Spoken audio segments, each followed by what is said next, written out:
అందరికీ ప్రైజ్ లోడండి. అందరు బాగున్నారా? అందరు బాగుండాలి. ఎందుకంటే ఈరోజు చనిపోతే ఏం అట్టుకెళ్ళమండి. నేనైనా సరే నేను చనిపోయాను అనుకోండి, ఏం సంపాదించుకున్నా అన్నీ వదిలేసి వెళ్ళవలసిందే. ఇప్పుడు ఎవరు కూడా ఎవరిని బాధ పెట్టద్దు, దయచేసి ఎవరిని బాధ పెట్టద్దు. మనం ఎంత సంపాదించుకున్నా సరే కనీసం మన ఒంటి మీద బట్టలు కూడా ఏం అట్టుకెళ్ళం. ఎవరిని బాధ పెట్టద్దు, మానసికంగా ఇబ్బంది పెట్టద్దు, మాటలతో చంపద్దు. ఎదుటివాడిని చీప్గా చూసారనుకోండి, అవన్నీ మీకే ఉంటాయి, మాకేముండదు.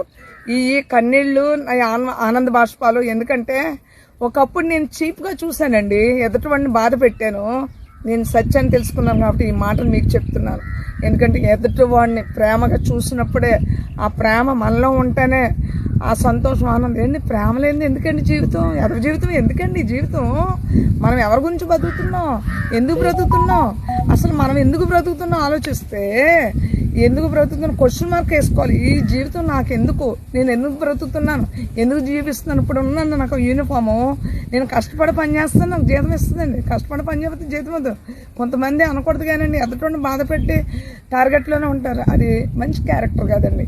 ఎదుటివాడిని సంతోషపెట్టినప్పుడే నువ్వు సంతోషంగా ఉంటావు. ఎదుటివాడిని బాధ పెడితే అది నువ్వే బాధపడతావు. ఎందుకంటే అందరూ బాగుండాలి, అందులో నేను ఉండాలి. Be careful.